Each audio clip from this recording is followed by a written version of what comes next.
Fala pessoal, que a paz de Cristo esteja com você, que acompanha o nosso podcast Mais Que Som. É uma satisfação te receber em mais um programa aqui no nosso canal Promessistas Brasil. Eu já te convido a, nesse momento, compartilhar o link desse programa para que mais pessoas sejam alcançadas com esse conteúdo. Hoje a gente tem muita coisa boa, muita coisa especial. Então, vamos começar?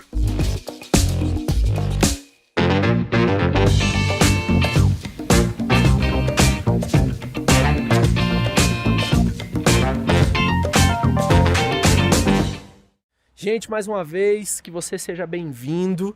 E hoje nós temos convidados muito especiais aqui no nosso Mais Que Som. O primeiro deles é o Pastor Júnior, líder da agência humanitária da nossa igreja. Pastor, uma satisfação imensa receber o senhor aqui. Ô Fabinho, obrigado pelo convite. É uma satisfação poder participar desse programa, que tenho certeza que é um programa que vai influenciar muita gente, que vai impactar muitas pessoas. Eu acho legal e fico feliz com o convite. Muito obrigado. Amém, a honra é nossa. E a gente recebe também, hoje a nossa banda está um pouco maior. A gente está recebendo a Tamires, que é vocal da banda do ministério. E aí, Tamis? Seja bem-vinda. Obrigada, boa noite para todo mundo. Primeiro eu queria agradecer pelo convite, né? O Fabinho convidou a gente para estar aqui. E queria dizer que é uma honra estar aqui com vocês, participando desse momento de louvor. A Tamis já é bem conhecida da gente, né? Aparece aí. A Tamis, gente, na verdade, ela me salva nas lives, pastor. É verdade. Ela me salva, entendeu? Uhum. Então, assim, a audiência é boa porque ela canta junto. Ela tem uma missão de vida. Ela tem uma missão divina. Salvar o Fabinho. Salvar o Fabinho. E hoje a gente recebe também esse trio especial aqui. Jamil no baixo, Leco na bateria e o Marcinho na guitarra. Márcio, muito bom receber vocês aqui. Uma satisfação. Prazer é todo meu, Fábio. Obrigado aí pelo espaço, pelo convite, né? Eu tô aqui com os meus grandes amigos de longas datas, né? Jamil e o Leco. E é bom poder tocar esse som, mostrar um pouco desse som que não que não seja valorizado, mas às vezes a galera não conhece. Né? A galera às vezes não conhece. Então é muito bom estar tocando jazz e música brasileira nesse espaço aqui.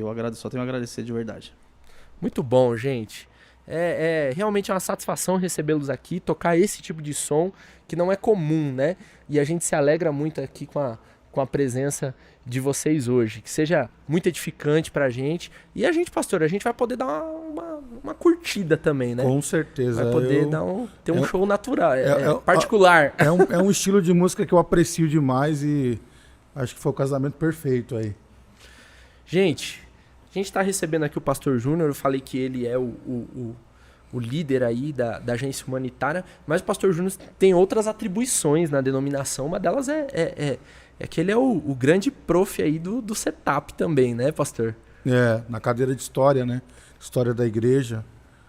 Eu me divirto contando história, cara. Você ganha dinheiro contando história. Eu ganho dinheiro contando história e me divirto contando história.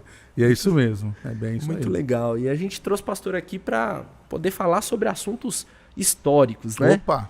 No último programa a gente recebeu o pastor Samuel aqui. Ok. O senhor conhece o pastor Samuel, né? Só Ele se divertiu aqui. Só de vista. Ele amou participar. A gente falou bastante sobre história. Legal. Mas hoje eu gostaria de dar um enfoque diferente para toda essa história, né? A primeira pergunta que eu quero fazer para o senhor, pastor, é quando a música começa na igreja? Quando a gente tem registros assim da música fazendo parte da liturgia, algo já oficial, né? Não sei se a gente pode dizer assim. Sim. Não é equivocado. Olha, Fábio, pensando assim na história, eu me lembro aqui assim do jeito que você está perguntando, né? A influência da música na liturgia diretamente, digamos assim, né? Como que a música ela passa, o momento em que a música passa a ser vista como parte importante do culto, como parte importante da relação com Deus, como parte importante desse movimento espiritual também, né? Eu assim, de bate-pronto, eu citaria, por exemplo, a primeira fase medieval, onde a gente tem, por exemplo, Gregório Magno. Gregório Magno, que foi um padre da igreja, e ele começa a fazer uma revisão musical na igreja. E é nesse contexto que vai surgir os cantos gregorianos. Esse homem, né, esse padre, esse pai da igreja, como ele é conhecido, ele introduz, né, ele valoriza a igreja, ou melhor, a liturgia com o cântico. Então ele faz adaptações na música que já existia, né, e aí o canto gregoriano surge por causa dele. Também é um estilo de música muito diferente, né, que a gente não costuma lidar e também muitas vezes não tem nem muito ouvido para ficar ouvindo, mas é extremamente relaxante o canto gregoriano, é legal de ouvir de vez em quando, assim, é legal de ouvir. Mas eu diria que esse é o primeiro momento, né, o momento mais onde a gente tem uma força da música. Né? Eu acho que a gente pode dizer também uma estruturação da música, né? Perfeito. Com uma escala, a gente já vê aí a escala do Ré, Mi, Fá, Sol, Lá, Si, que era o hino a São João Batista, se eu não me engano. Você que toca guitarra aí, que estuda os modos gregos, né, Márcio? Que é bem comum na prática do instrumento. Então, parte daí, né? Não é grego da Grécia, né? Mas tem um nome mesmo, né? Tem um nome, mas tem umas influências gregas também. Tem o estilo jônio, não tem essas coisas? Isso. Então, esse estilo jônio era um povo grego. Na época da polis, olha a história, né? Não tem jeito, né? Na época da polis, tinha as polis, e cada polis tinha lá os jônios, tinha os espartanos, tinha os atenienses. Então, daí também pode tirar, né? Pode tirar também. Então também. É meio grego também, né? O grego lá também, literalmente grego, né? Exatamente. E depois gregoriano nesse sentido, né? E eu acho que o que é importante destacar desse tempo é que essa música ela não era popular, né? Exato. Ela não era popular. Exato. Então ela era para uma classe específica. E era música eclesiástica, né, Fabinho? Era música eclesiástica. Então, assim, você não tem uma ênfase, né? Você não tem um rádio tocando lá, igual a gente, lá, como Zaqueu, por exemplo. Não tem isso, né? Então, ela é uma música eclesiástica. Então, ela, como você bem falou, ela é meio restrita mesmo, né? Restringe ao ambiente eclesiástico, ambiente de igreja, né? Legal. E na Idade Média, a música ela existe desde sempre, né? Então, na genealogia mesmo, a gente já vê lá a citação de Jubal, né? Que era o pai daqueles que tocavam flauta, né? Mas eu queria que o senhor falasse um pouco pra gente desse tipo de música que era típico desse tempo, da Idade Média, quais são as influências. Então, assim, a gente vê também uma relação com os moravianos, eles também tinham uma relação com a música. Como que era esse negócio? Então, vamos lá. A gente precisa fazer um caminho, né? Um caminho histórico. Antes de chegar nos moravianos, que tem uma influência extremamente importante na música, inclusive na música que a gente canta hoje, né? A gente não pode perder de vista, por exemplo, o movimento humanista na Europa. Porque é no movimento humanista na Europa que começa a se dar muita ênfase para a música. É onde surge a música clássica, por exemplo. Então você tem uma grande difusão da música clássica, Johann Sebastian Bach, Mozart, Beethoven, essa galera aí, ela já é produto desse movimento humanista que vai surgir no século XIV em Florença. Ah, mas não é igreja. Não é igreja diretamente. Mas começa a ter uma influência a ponto, eu acho que aí Johann Sebastian Bach é um cara que é uma referência legal para nós, porque ele vai dizer que todas as músicas dele foram feitas para adorar a Deus. Embora não seja diretamente uma música eclesiástica. Não faça parte da liturgia, né, do tempo. Mas ela... E aí? E você vai ver o quê? Que ele canta pedaços da Bíblia. Que ele canta trechos da Bíblia, trechos dos evangelhos, né? Então ele é esse cara que canta isso. E esse estilo de música acaba entrando para a igreja. E quando você começa a perceber o auge da Idade Média, você tem grandes corais nas igrejas. A música é coral, né? Esses cantos corais, né? Eu gosto de ouvir a Rádio Cultura. De vez em quando eu coloco na Rádio Cultura e ouço a Rádio Cultura. Na Rádio Cultura você tem um programa que é só de música de coral. É uma coisa espetacular. Espetacular, né? Então, aí agora pegando esse gancho e trazendo para dentro da igreja. A reforma, que já vai beber dessa fonte, Sim. a gente está falando do século XIV, a reforma no século XVI, então a reforma já vai beber dessa fonte, e a reforma ela meio que replica. Martinho Lutero, por exemplo, era músico. Sim. Você não tem essa mesma força em Calvino, talvez o Zwingli, você não ouve falar muito, mas o Lutero era músico. Né? Então, a música na reforma luterana, ela é uma parte importante. Ela tem um pedaço importante disso, entende? E a gente também tem um movimento pietista, né? Boa. Que também é importante nesse processo. Porque eu acho que é interessante a gente imaginar como um processo mesmo. Isso. Né? A gente vê a igreja e a gente vê a cultura pedindo passagem. E a igreja dando uma segurada ali, né? Mas uma hora fica inevitável, né? Fica. Porque vai ganhando força o movimento, né? Sim. O movimento popular, né? Vai ganhando força, exatamente.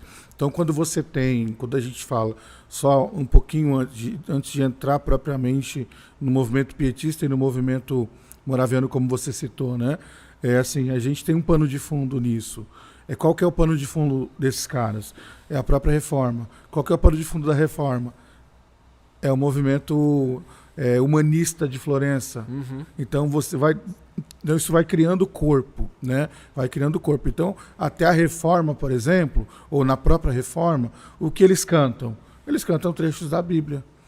Você não tem grandes composições musicais. Não é um período de vasta composição. O que eles cantam? Bíblia, Bíblia, Bíblia. Né? E aí, esse movimento pietista, né, que é uma resposta, na verdade, só um pouquinho de história aqui pra gente, né? O movimento pietista, ele é uma resposta ao movimento de esfriamento religioso dentro da igreja luterana.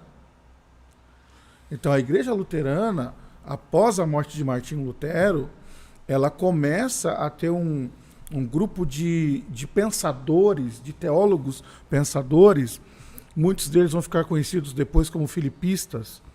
Essa galera mais intelectual, a galera mais voltada para teses teológicas e doutrinárias. Então, esse movimento começa a crescer na igreja e você começa a ter na igreja uma igreja para intelectuais. Sim. Não acessível. Não acessível. Então, esse movimento fica conhecido como ortodoxia luterana. Aí tem uma sacada aqui, que aí o pietismo transforma isso num negócio muito legal ali na frente. A ortodoxia luterana preza pelo discurso correto. É o discurso. Então, uma pregação durava 1h30, 2 horas, 3 horas de pregação, disposição de teses. Então, e você imagina, 3 horas, quem estava no banco, cara, dormia, acordava. Criança já não participava. Dormia, acordava e a pregação não tinha acabado. Entende? Sim. Então, esse movimento foi esfriando a igreja. E aí começou a surgir um movimento de resgate da liturgia. E aqui tem um lance legal. Porque esse resgate da liturgia inclui a música. Então, Felipe Jacob Spiner vai escrever um livro chamado Pia Desideria, nome latino do livro. A tradução seria mais simples, Desejos Piedosos. Na verdade, o nome do livro é gigantesco, só que ficaram só com Pia Desideria. E aí, essa galera começa a introduzir um princípio, cara, de que Jesus morreu por nós. E Lutero enfatizava uma das doutrinas fortes de Martinho Lutero, que ele chama a teologia da cruz. Então, assim, ele vai debater, né, de novo história, né? Ele vai debater com Erasmo de Roterdã. E Erasmo de Roterdã entendia que a salvação ela poderia acontecer somente de olhar. Somente olharmos o que Deus fez, somente olharmos a glória de Deus, nós já encontramos salvação. Então, é a teologia da glória. Martinho Lutero diz que não tem salvação sem a teologia da cruz. Que a cruz é essencial na salvação. Só a glória não salva ninguém. Então, a cruz é essencial. Então ele começa a trazer para a teologia dele, e a teologia praticada na escola de Wittenberg, e a teologia praticada na Saxônia, e essa teologia vai ganhando espaço, a teologia da cruz. Então, muita coisa se resolve na cruz. A cruz começa a ser evidenciada, o sangue de Cristo. Então, esses elementos, eles passam a ser elementos fundamentais na teologia. E quando começa o movimento pietista, onde o movimento pietista vai beber? Na ideia de Lutero. Sim. Mas aí o que os pietistas pregam? Né? Se você tem os ortodoxos os ortodoxos luteranos pregando o discurso correto, eles dizem, ok, você tem o discurso correto, mas você precisa também ter a prática correta. Você tem o discurso correto, mas você também precisa ter o sentimento correto. Então surge o tripé pietista. O que é o tripé pietista? A ortodoxia, que é o discurso correto, a ortopatia, que é o sentimento correto, e a ortopraxia, que a prática correta. Exatamente isso. Exatamente isso. O interessante é olhar para a história e ver que os problemas eles se repetem, né? Sim. Porque se a gente trazer para o tempo de hoje, a gente sofre também dessas, tanto da prática, do sentimento, do discurso. E a gente acaba até apontando, né? E a gente é meio feio, mas a gente identifica, né? Ah, esse aí só fala, né? Sim. Esse aí só fala. Sim. Então, é um ortodoxo. Faz tempo que existe essa discussão, né? No meio eclesiástico, né? Certo. E assim, eu queria perguntar para o senhor também, porque o senhor falou assim, da mudança, né? Depois da reforma. Isso. Como que fica esse lado social para depois desses valores, depois que esses valores são colocados na mesa, que as pessoas começam a olhar para a prática da cruz, como que a alta cúpula, né, da igreja tratava esse tipo de conteúdo e, enfim, qual igreja? De saber, né? Da igreja já reformada. Da igreja, né? Reformada. Qual é a diferença, né? Porque se a gente analisar friamente, Lutero ele era também um padre, né? Sim. A teologia dele veio também por meio da igreja romana, né? Inicialmente, sim. E então, qual que é a diferença? Qual que é a diferença? O Lutero, na reforma, qual que era a diferença do discurso dele pós-reforma? Além dos valores, né? Da cruz e tal. Vamos lá. Primeiro que eu sempre digo isso nas minhas aulas, que a reforma, ela não é uma reforma. Uhum. Na verdade, a reforma é uma ruptura. Por quê? O que você entende por reforma? Então, vamos reformar, vamos mudar algumas coisas e a gente mantém tudo aqui no mesmo ambiente. E não foi o que aconteceu. Quando Martinho Lutero começa a propor as ideias dele, a igreja não aceita. Ele é cancelado. Exatamente, né? Exatamente, a igreja não aceita. E o fato da igreja não aceitar faz com que a situação toda tome um rumo diferente, né? Então vamos lá, quais são as bases importantes? Um pilar essencial da reforma é o sola escritura. Sim. Ou seja, só a Bíblia. Então a Bíblia, ela é fundamental. E onde precisa estar a Bíblia? Na mão do povo. Na mão das pessoas. Não é trancafiada numa biblioteca sem que ninguém tenha acesso. Não é um culto, uma missa em latim que vai edificar as pessoas. Então, é a Bíblia que edifica. É a Bíblia que transforma. É a Bíblia que muda o cenário. E aí, um dos eventos importantes da reforma é justamente esse. Colocar a Bíblia na mão do povo. Popularizar o conteúdo bíblico, né? A teologia. E o contexto social favorecia. Porque você já tinha o surgimento antes, né, de estourar a reforma, teve o surgimento da imprensa, das prensas de tipos móveis, com Johannes Gutenberg na Alemanha. Sim. Né? Então todo esse movimento, esse aparato, ele favoreceu demais. Então Martinho Lutero ele vai se envolver na tradução da Bíblia, período que ele passou ali no Wartburg, período longo de exílio, né? Não foi bem um exílio, mas foi logo depois da Dieta de Worms. Ele vai para Wartburg. Quem leva ele para Wartburg é Frederico da Saxônia. Ele passou o tempo que ele passou no exílio, ele passou traduzindo Bíblia. E aí ele transforma, olha que curioso aqui, ele vai transformar o alemão numa língua, que era um dialeto. Porque a gente não tem Alemanha, na época a Alemanha não era essa Alemanha que a gente conhece hoje, um estado unificado. Eram vários povinhos ali. Era uma África da vida, cheio de dialetos. Exatamente. Então, o que ele faz? Ele acaba unificando. Então, a contribuição dele também não é só teológica.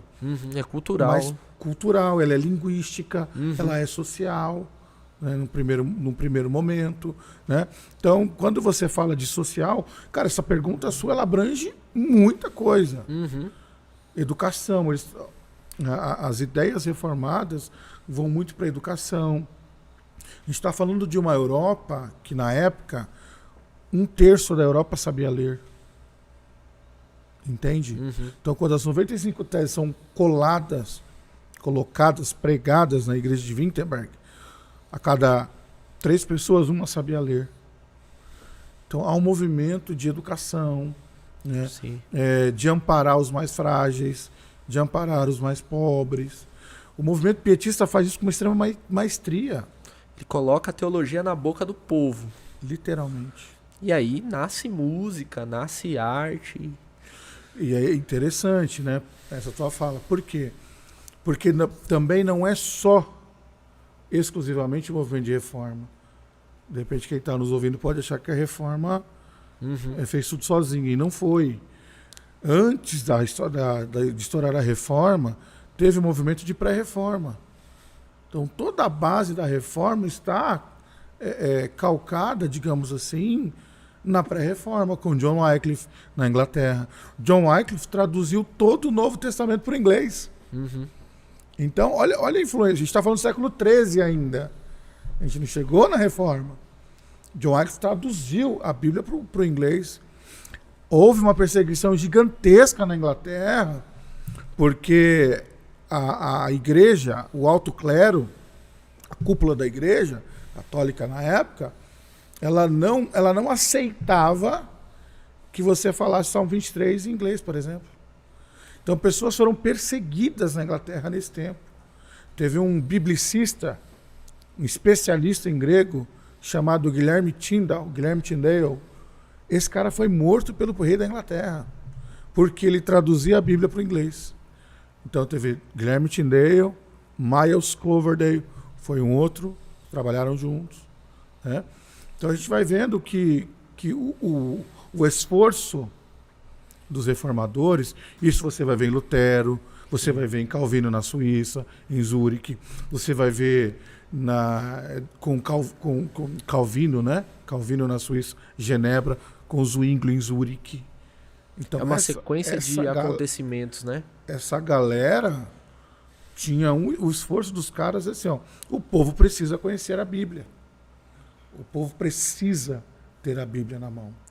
E aí, tendo a Bíblia na mão, o produto, a gente já imagina o que seja, né? A criatividade das pessoas, isso começa a ser cantado, isso começa a ser falado, dito, começa a nascer poesia em torno disso. E a gente separou uma música, pastor, uma música que vai falar um pouco sobre, que vai trazer um pouco desses valores. Legal. Então vamos ouvir? Vamos ouvir.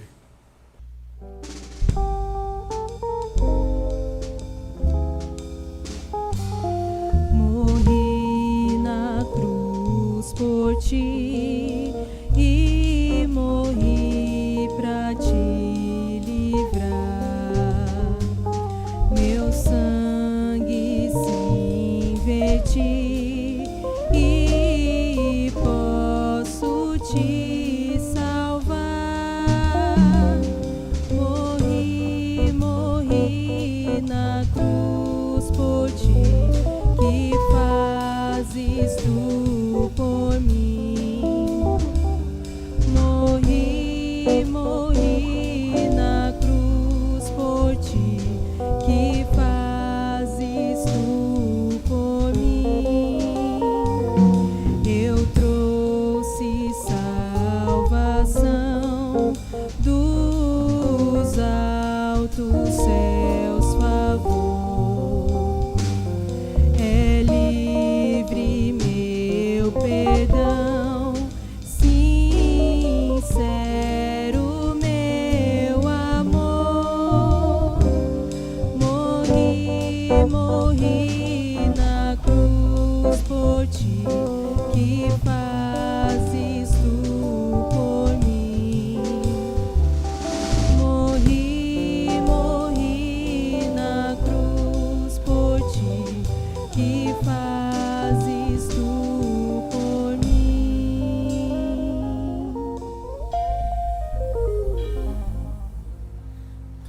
Cara, tô até emocionado. Top.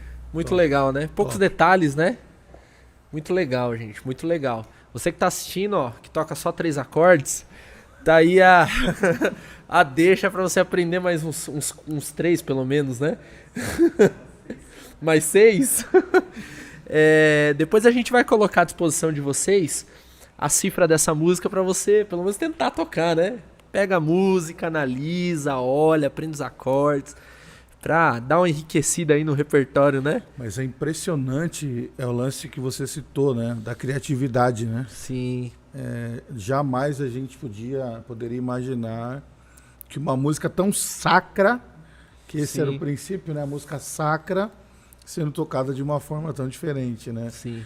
Eu quero, Fábio, pegar um gancho dessa música que foi tocada, porque tem uma história também por trás dela, né? Sim.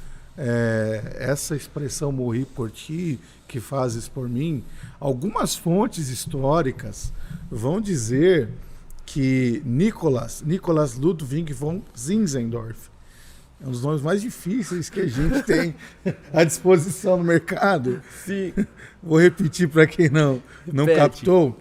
Nicolas Ludwig von Zinzendorf. Eu não vou tentar repetir, pastor, porque Repete, é um trava-língua. é o irmão da música Morri na Cruz por Ti. Isso.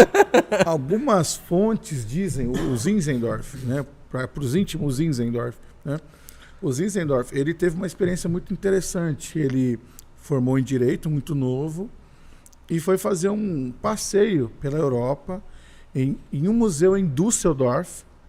Ele encontrou uma pintura, um quadro italiano de um pintor chamado Esse Homo, né, Esse Homem, o quadro chamava Esse Homem, e esse quadro estava escrito Jesus, né, Jesus estava pintado com a coroa de espinhos e a cruz, e escrito: fiz isso por ti, que fazes tu por mim. E aí ele, impactado com aquela pintura, com aquela arte, e a história diz que ele exclamou, né?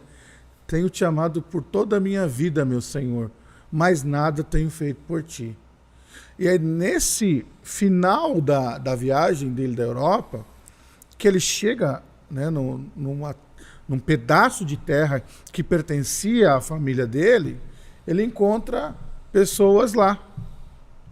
Uma espécie de invasão. Sim. Né? Ele encontra pessoas lá.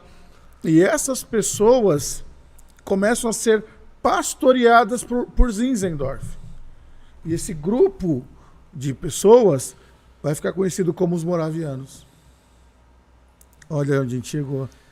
Então a gente vê aquilo que a gente falou na primeira parte.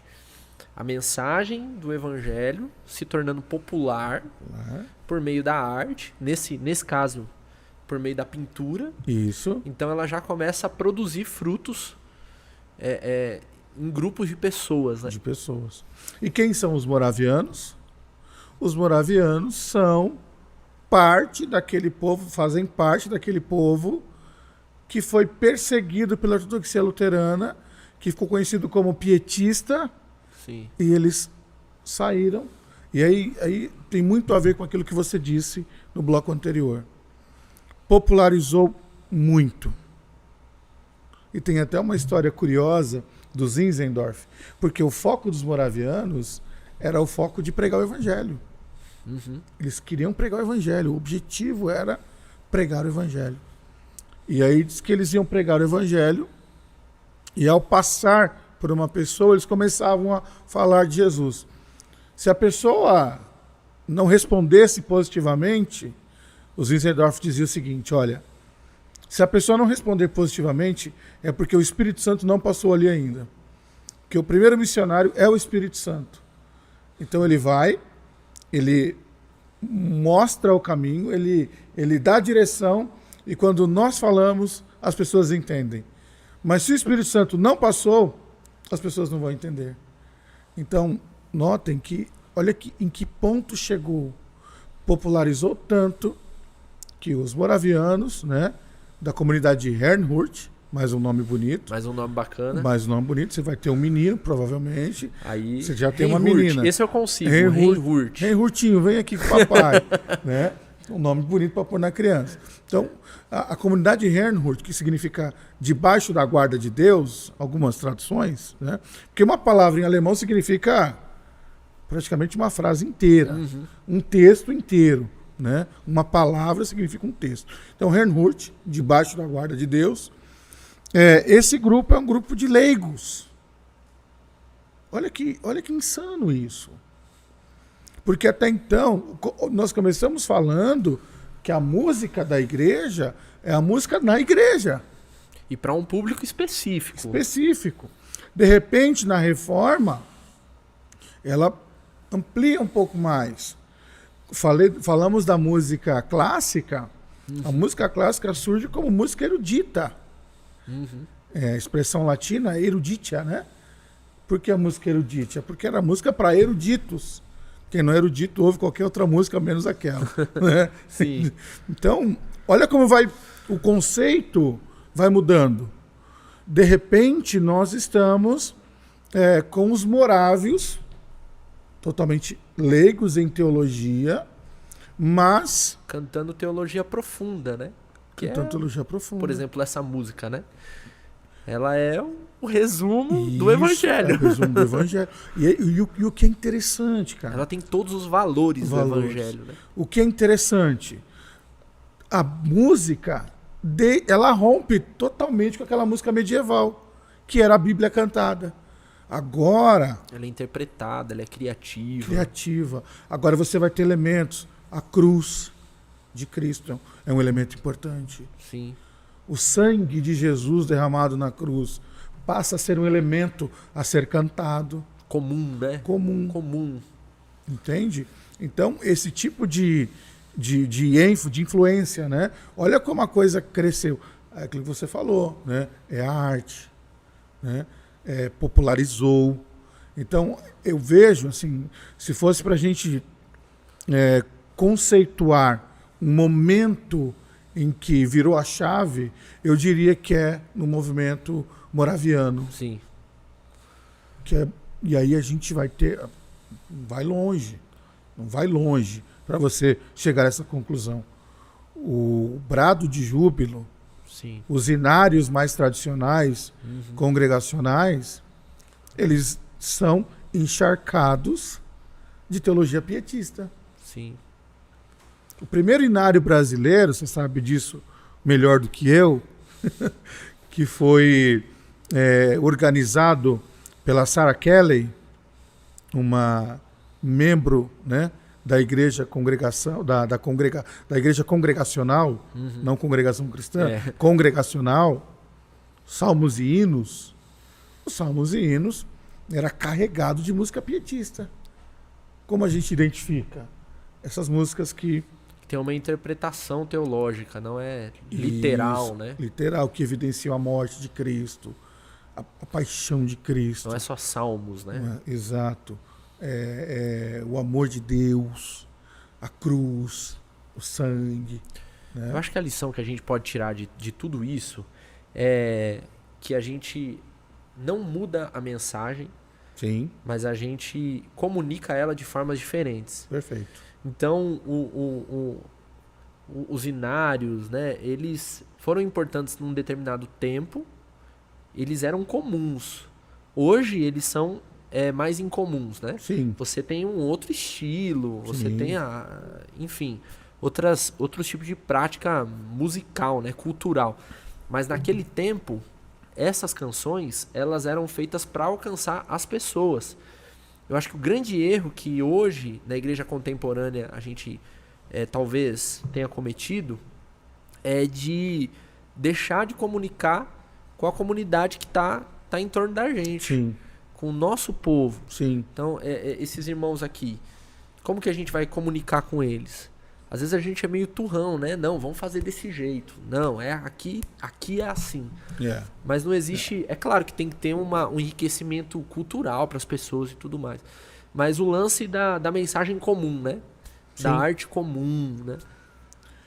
Você está falando aí, eu estou lembrando aqui que o apóstolo Paulo fala da multiforme sabedoria de Deus, né? Uhum. Sem querer tirar texto de contexto, o propósito não é esse. O propósito, mas a expressão que Paulo usa lá, multiforme, a expressão grega lá no original é como a sabedoria de Deus é colorida. Uhum. Essa é a ideia. O cenário de algo extremamente colorido. Então você não tem só uma coisa. A sabedoria de Deus é algo extremamente colorido, multiforme. Uhum. Né? Eu acho que aí a gente resume o que você está falando, né? Sim. Porque a música, foi o que a gente acabou de ouvir. Você tem uma música que ela tem uma origem, Sim. e de repente essa música é tocada de forma espetacular, né? Com outro ritmo. Uhum. Um negócio, então, não podemos dizer que isso é Com parte da acréscimo- multiforme da sabedoria de Deus. O que a gente faz? A gente pega a música que é do século 17, 18, 19 e a gente fala, não vamos mais tocar isso aqui. Isso. Ou a gente foca nos valores da canção, da arte, e a gente Isso. muda, né? Isso. Exatamente. Dá atenção, né? Não existe música ruim. Isso. Exatamente. Existe isso. música mal tocada. Mal tocada, mal feita. executada, entendeu? Você pode ter música mal feita. Música Sim. que... Muitas músicas que a gente considera gospel hoje, não tem Sim. nada de gospel. Porque Sim. gospel é evangelho. Aí, então existe música ruim, sim. Não, nesse âmbito, sim. Sim. Mas quando você pega, por exemplo, essa letra que a gente acabou de ouvir, cara, isso é como você falou, é a manifestação cantada do evangelho de Jesus. Não tem como ser ruim, é infalível, né? Não tem. Então a gente pode se utilizar desse expediente de pegar essa música, sei lá, do século XIX e trazer ela de forma que ela venha comunicar com o nosso público hoje. Acho que essa é a sacada. Né? Então a gente pode tocar todas as músicas dos hinários antigos.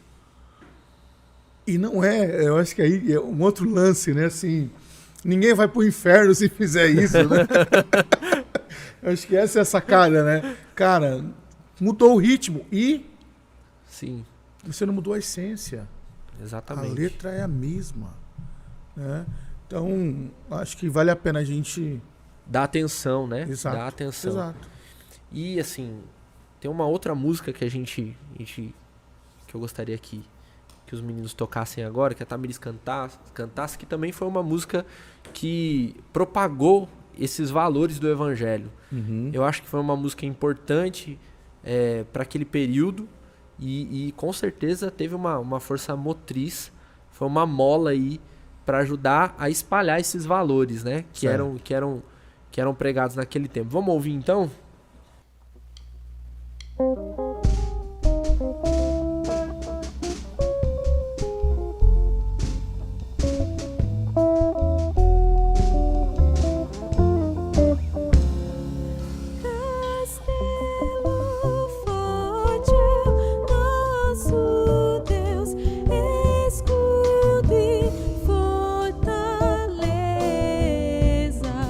Com suas mãos protege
Sensacional.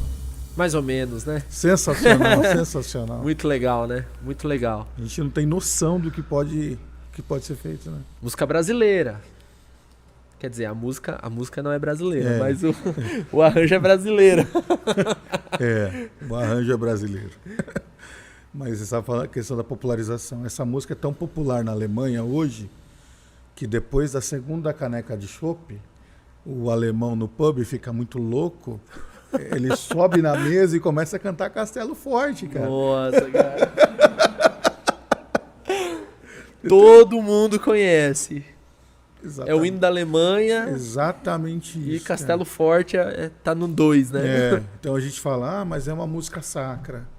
É uma música sacra, sacra, sacra. A gente bate tanto na tecla, né, às vezes, e não sabe que lá é uma música das mais populares. Sim. Né? Você me fez lembrar. Todo programa eu lembro dessa história. Obreiro. O pastor Adelmilson contou aqui a história do sangue no osso. Sangue né? no osso. O sangue no osso. Eu acho que você vai saber falar o nome do sangue no osso em alemão, vai? Não. Não, o Adel falou aqui, o pastor Adel falou, parecia que era... Nativo. Nativo. Nativo. Mas a gente vê em ações como essas a vontade, né? A vontade dos irmãos de falar sobre essas boas novas do Evangelho. Eu acho que era uma libertação, né? Para as pessoas. Ela descobria, ela saía querendo falar, né? E a música era porque talvez o irmão não fosse capaz de decorar o livro de Mateus inteiro para explicar a obra da cruz. Sim. Mas no Morri na cruz por ti, a história era contada. Exato. Talvez a história completa de Lutero, tudo que ele passou, o momento que ele ficou recluso. Isso. Talvez essa história era muito longa para se contar. Talvez a pessoa não pararia para ouvir a história. Mas o Castelo Forte traz em suas entrelinhas todo esse acontecimento. Exatamente. Então, esse é o poder da música, né? Quando ele é alinhado com um conteúdo bíblico, com um conteúdo do reino, ele alcança as pessoas com mais facilidade, né? Sim. Fabinho, dentro do que você falou, eu queria pegar duas frentes, dois braços aqui. Primeiro que você fala do Martinho Lutero, né? Do Castelo Forte, né? Esse hino foi composto na época do exílio. Sim. E aí, como você disse, ele começa a fazer pontes. Quem é o Castelo Forte? Não é uma instituição. Ele tinha consciência que aquele castelo não protegia ele. E nem a Igreja Católica. Sim. Ninguém. Porque a força não está na igreja, não está num castelo. Castelo Forte é o nosso Deus. Exatamente. Essa é a afirmação. Então, quando a gente ouve a música, ele vai construindo e ele vai dizer assim, ó, se temos de perder, né, os filhos, família, como que é, Tamir? Família, os bens. Embora percamos a vida, mas nós temos uma certeza: Jesus está por nós e vai nos dar o seu reino. Então, era de fato o que ele estava vivendo. Ele fala assim, eu não sei como é que eu vou sair dessa, se eu vou sair dessa, mas eu tenho uma garantia: Deus está comigo. E a outra frente é o que você comentou, e aí o sangue no osso, né? Sim. É o lance da influência. Porque eu acho que isso aqui é muito importante para nós. Isso aqui é importante para quem nos assiste. Porque a música, ela tem uma influência. Qual é o tipo de música que nós estamos cantando na igreja? Sim. Qual é o tipo de música nós estamos fazendo? Porque a música vai influenciar. E aí você pode colocar pro lado bom e pro lado ruim. O bar no Sangue no Osso, lá quem não assistiu o programa, era um boteco. Era um boteco. Tinha quebra-quebra, de vez em quando saía um esfaqueado, quebrava a garrafa na cabeça do outro, era uma coisa insana.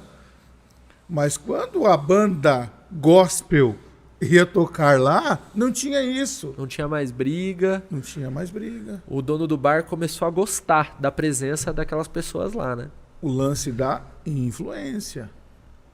Então, olha o tamanho da arma que a gente tem na mão aqui. Olha o tamanho da arma que a música pode representar na liturgia, no dia a dia da igreja. Então não dá para deixar a música como um segundo plano. Nós temos que ter isso em mente. A música é uma arma extremamente poderosa e principalmente para quem ainda não conhece a Escritura. Quem está chegando na igreja, quem não tem muita vivência, muita experiência com a Bíblia, a música vai falar, vai tocar profundamente. E é uma responsabilidade que é colocada sobre nós, né? Porque você que faz parte da música, que canta, que faz parte da sua igreja, você também tem uma responsabilidade no conteúdo que você canta. Exatamente. Então, isso. assim, por isso a importância de se aprofundar nos valores do reino. Isso. Porque é algo que fica na cabeça das pessoas, né? Parece clichêzão a gente ficar falando isso e tal. De que não dá pra cantar qualquer coisa. Mas eu acho que mais do que a atenção, cabe uma intencionalidade. Porque a gente falou aqui, ó. A gente falou muita coisa, muita coisa.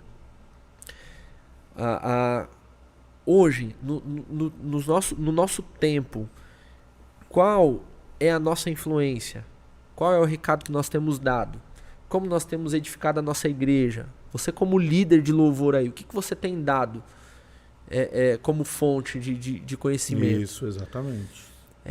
Você vê a música, ela faz parte de toda essa linha que a gente colocou aqui. Sim. Mas ela era o resultado de uma outra prática. Sim. Que era a prática bíblica. Devocional. De enriquecimento bíblico. Uhum. Como que foi que o Lutero chegou onde chegou? Foi conhecendo a Deus. Conhecendo a Deus, foi meditando na Bíblia. E aí ele passa por vários dilemas e ele encontra todas as suas respostas. E aí isso gera música, isso gera influência, isso gera uma mudança cultural. Exatamente. Tanto dele quanto das pessoas à sua volta, né? Exatamente. Exatamente isso. Então a música tem esse poder. A música tem essa influência, né? Então a gente precisa usar isso, cara, usar sempre em favor do reino. Esse é o princípio. Se eu tenho uma arma importante, poderosa, de influência, eu tenho que usá-la em favor do reino. Ah, mas esse estilo a gente não gosta muito. Tá, mas existe um estilo que é determinante?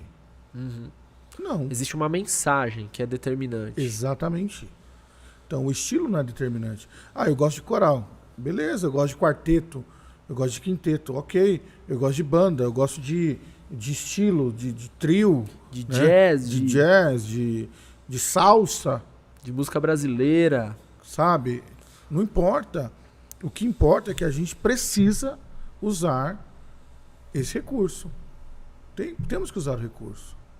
Ah, então só música que atinge o povo é música de coral. Não é. É só música de quarteto. É só música de banda. Não. Nós vamos entender. Vamos dialogar com quem está nos ouvindo. Né? Então a gente precisa ter essa capacidade, né, de... Pastor, eu queria que o senhor destacasse, a gente já está chegando no final, eu gostaria que o senhor destacasse em poucas palavras uma lição que a história pode nos dar.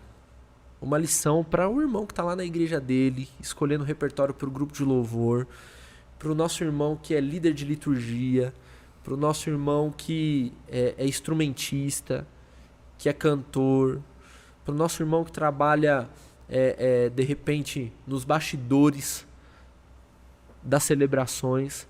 Uma grande lição que a história pode trazer para a gente. Uau, essa pergunta... Essa não estava no script, né? Essa pergunta ela é complexa, né? Porque quando a gente fala assim, como que eu posso pegar um fato histórico ou fatos históricos e aplicar isso, para tirar uma lição, cara, eu penso que a grande lição, ela vai muito do que a gente está falando aqui agora. É a compreensão de que eu preciso conhecer a Escritura. É algo inegociável. Isso, assim, para quem está lá na ponta, né? Para quem está lá na igreja, lá no dia a dia, né? É essencial que essas pessoas, que esses líderes de louvor, eles conheçam a Bíblia. Porque senão, Fabinho, a gente vai começar a cantar coisas que não são bíblicas. A gente vai começar a se nortear por músicas que não são bíblicas. Valores.